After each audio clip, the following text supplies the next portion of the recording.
क्या आप अपने पास्ट यानी बीते हुए कल के बारे में हमेशा सोचते रहते हो और परेशान रहते हो? तो आप अकेले नहीं हो। बहुत से लोग इस प्रॉब्लम से गुजरते हैं। अगर आप ये चाहते हो कि आप इस प्रॉब्लम को सॉल्व करो और आज खुशी से जियो, खुलकर जियो, तो ये वीडियो आपके लिए है। नमस्ते, चटोरी चेतना में आपका स्वागत है और वीडियो शुरू करते हैं। सबसे पहले तो बहुत से ऐसे लोग होंगे जो वीडियो देखना शुरू कर चुके हैं और कहेंगे ये बातों का कोई फ़ायदा नहीं है, असली में करना बहुत मुश्किल है। अगर आप भी ऐसा ही सोचते हो तो बदल दो ये थिंकिंग, नहीं तो वीडियो स्किप कर दो। क्योंकि आप अगर अंदर से ओपन हो अपने अंदर चेंज लाने के लिए, तभी इस वीडियो का फ़ायदा है, तभी मेरी वीडियो को आगे देखने का फ़ायदा है। अगर आप ये सोचकर बैठे हो कि कहना आसान है करना मुश्किल है, तो फिर तो आई कांट हेल्प यू। सबसे पहले मैं ये बात आपके साथ शेयर करना चाहती हूँ कि पास्ट को छोड़ना ज़रूरी क्यों है। एक नेगेटिव साइकिल ऑफ इमोशन में हम फंस जाते हैं अगर हम पास्ट को नहीं छोड़ते। पास्ट मतलब सभी तरह का पास्ट, आप जो पास्ट सोच सकते हो, बुरे से बुरा सब इंक्लूड कर रही हूँ मैं।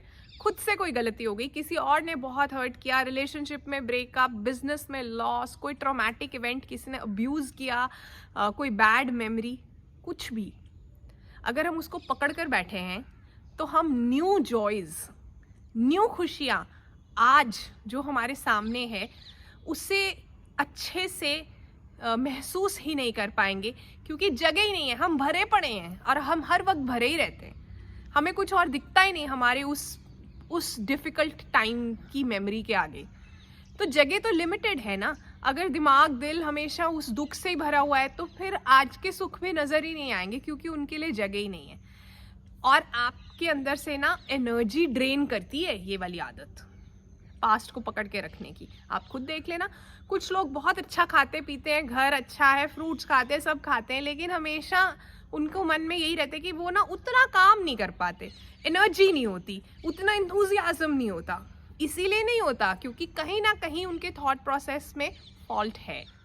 वीडियो को आगे बढ़ाते हैं, लेकिन उससे पहले ज़रा चेक करो आपने सब्सक्राइब किया हुआ है मेरा चैनल और बेल आइकन पे क्लिक किया है, क्योंकि बहुत से ऐसे लोग हैं जो वीडियोस देखते हैं लेकिन सब्सक्राइब नहीं किया है, नोटिफिकेशंस ऑन नहीं किए हैं। मैं नहीं चाहती हूँ कि हमारा जो ये लिंक बना है ना ये टूट जाए। कुछ देर के बाद आपको मेरी वीडियोस दिखनी बंद हो जाएंगी अगर आपने सब्सक्राइब नहीं किया है और नोटिफिकेशंस ऑन नहीं किए हैं।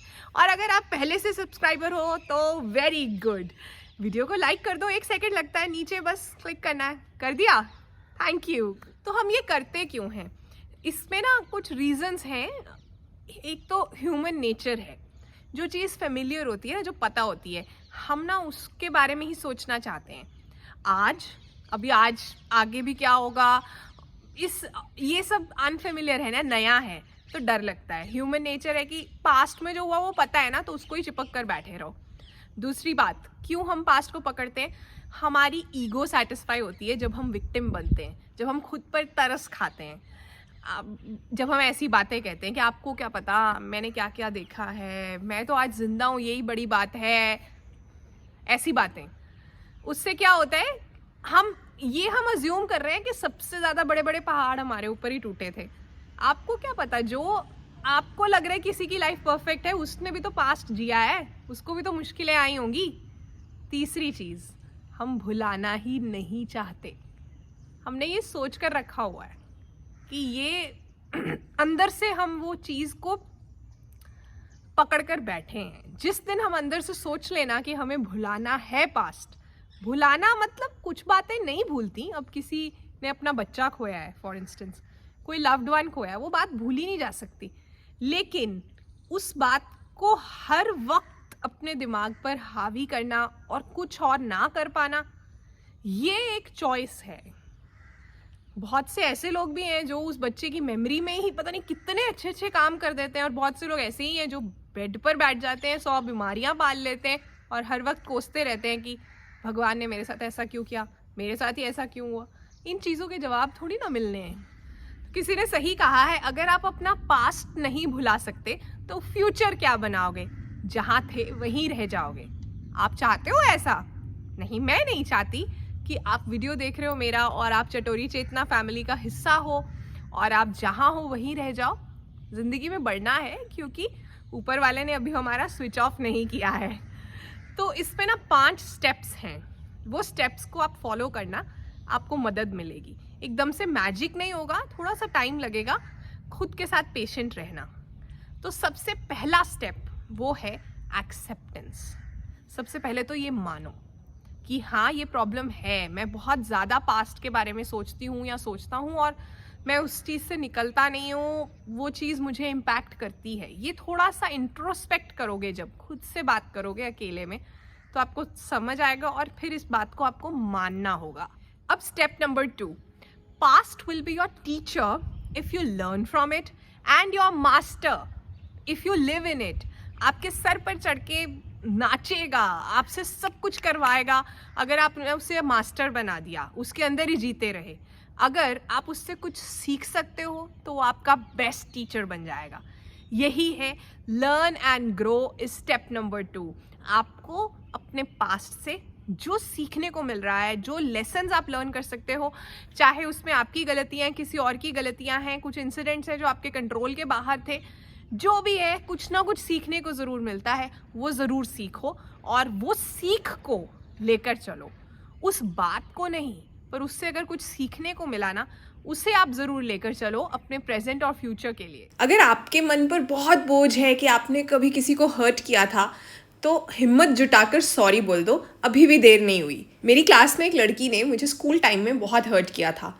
ऑलमोस्ट 15-20 साल के बाद उसने कहीं से मेरा नंबर ढूंढकर मुझे सॉरी बोला। मतलब ये बात उसके मन में कितनी हैवी, किसी और कंट्री में शिफ्ट कर चुकी थी, तब भी उसे मुझे सॉरी बोलना था। और इन सभी स्टेप्स में ना जर्नलिंग आपको बहुत मदद करेगी। रोज जर्नल लिखा करो, आपको सी चेंज नजर आएगा खुद में।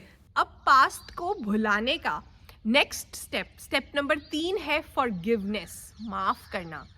कहना आसान है, करना मुश्किल है। करना भी आसान है। करना मुश्किल इसलिए लगता है क्योंकि हमारा कॉन्सेप्ट ही गलत है फॉरगिवनेस का, और उसका क्रेडिट जाता है हमारी स्कूलिंग के टाइम की फ़िलॉसफी का। किसी के साथ क्लास में गड़बड़ हुई, किसी ने हमें हर्ट किया, हमने उसे वापस जो है सुना दिया या हर्ट किया, तो टीचर जो हैं वो ये कहती हैं कि चलो हैंडशेक करो, be friends again, everybody is a friend. No, you can't be friends with somebody जिसने आपको भी 5 मिनट पहले इतनी ज़ोर से मारा था कि आपके जो है हाथ में से खून आ रहा है इस वक्त भी, या दर्द हो रहा है, उसने आपको ऐसी मीन बात कही। तो फॉरगिवनेस का मीनिंग क्या है मैं आपको बताती हूँ। देखो, फॉरगिवनेस का मतलब ये नहीं है कि आपने अंडर द कारपेट डाल देनी है बात, मतलब छिपा देनी है कुछ देर के लिए, ऐसा प्रिटेंड करना है कि कुछ हुआ ही नहीं। जो बात है वो कहनी आनी चाहिए, वो बात है, हम डिनाई नहीं कर सकते। दूसरी चीज़, फॉरगिवनेस का मतलब ये भी नहीं है कि अब्यूज़ सहना है या अब्यूज़ करना है किसी को और फिर हम कह रहे हैं कि हमने माफ़ कर दिया, नहीं। तीसरी चीज़, फॉरगिवनेस का मतलब ये नहीं है कि आपको दूसरे इंसान के साथ रिकनेक्ट करना है, दोबारा से रिलेशन बनाना है, नहीं।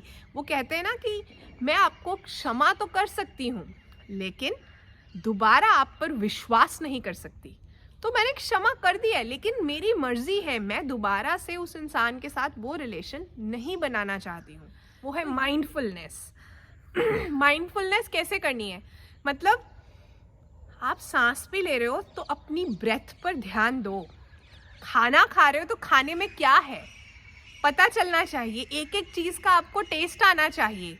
सेंसरी वॉक्स, इस वक्त पंछियों की आवाज़ें आ रही हैं, मुझे अगर कोई फूल या पत्ता अच्छा लग रहा है तो मैं उसे टच करके देखूं, उसे महसूस करूं।